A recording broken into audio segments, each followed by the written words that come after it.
M&A that is truly transformative takes guts. It takes burning ambition and resilience. Adevinta's purchase of eBay Classifieds Group is a wonderful example of this. It's a great story of what can be achieved. Adevinta is the biggest online classifieds player probably in the Western world.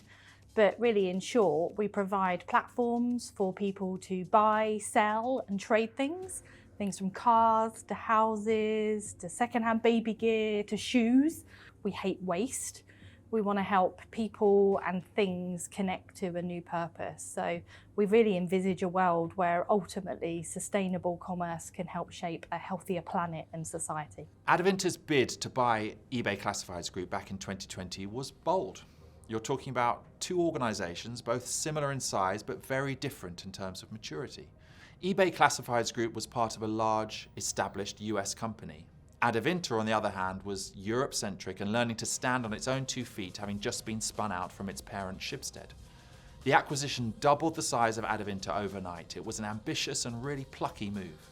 First of all, we are a young company, so we were spun off from Schibsted, a leading Scandinavian media group, and we were listed in 2019, so we are still a very young company. And I think the challenge for Adevinta is to face the competition of both worlds. So the GAFAs, the giants like Facebook, for instance, who's developing its marketplace activities around the world. But also we are facing the competition of very well-funded small companies, very agile. They have one platform, they enter some small verticals, but they are delivering a super good customer experience and very good value for our potential users. So we need to be agile, but we need also to have the size that the giants have. And I think that this deal, to some extent, is a way for us to be able to have more impact, more product and tech capabilities, to not reinvent the wheel in every asset that we have across the world and across Europe especially, but also to keep the benefits of being very local brands, close to our users, close to our customers.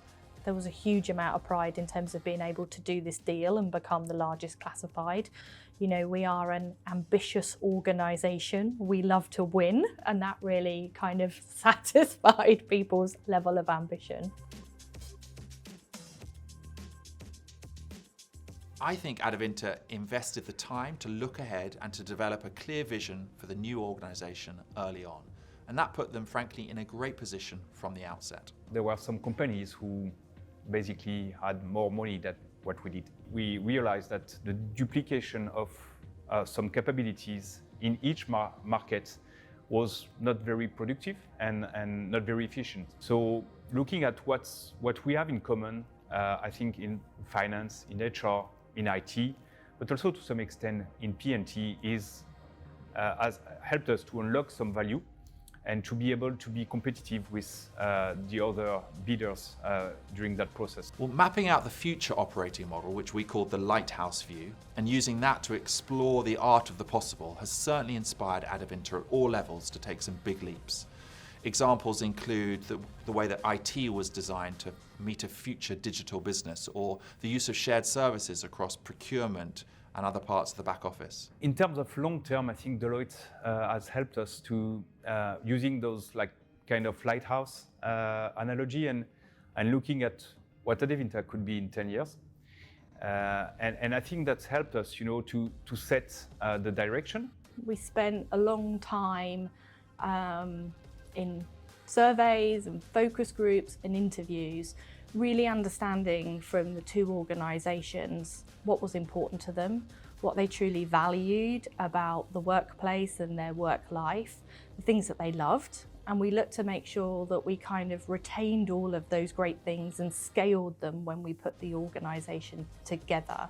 But we equally looked at the things that were perhaps holding the two organisations back and the things that weren't working.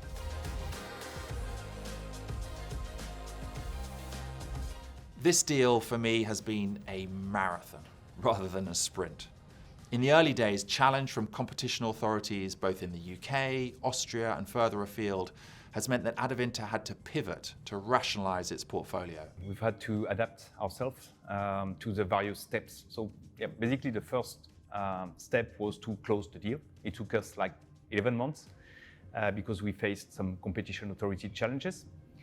Then the second step was to exit the TSA, and the third one would be to transform the legacy Adevinta side and to get the synergies. And along that journey, we've faced some unexpected events, quite lots of them. We had to sell our UK businesses.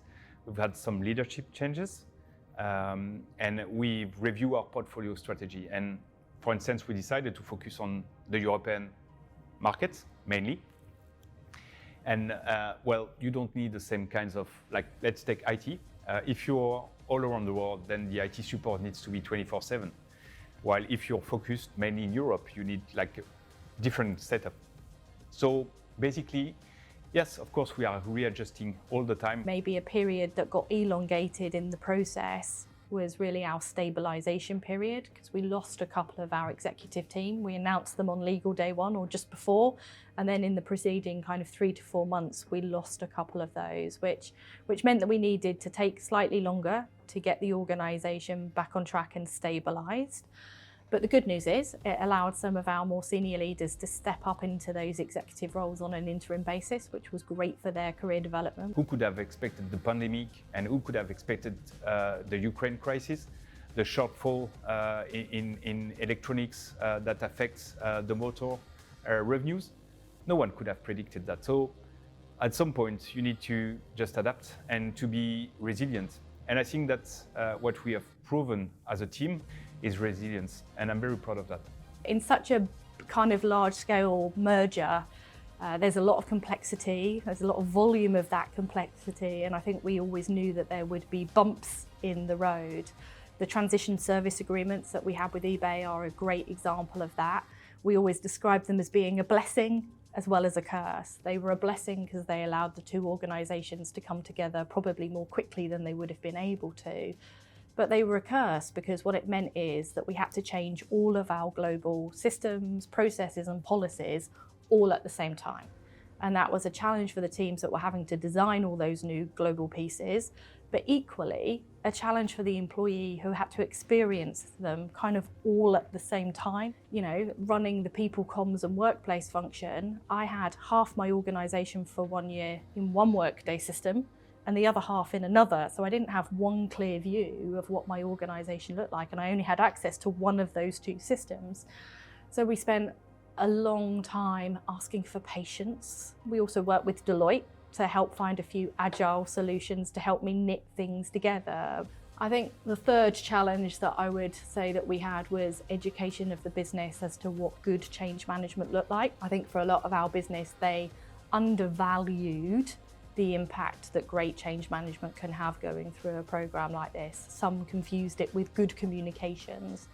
And again, I think we were able to rely on you guys over at Deloitte in terms of helping us bring some of that change professionalism in at just the right moments.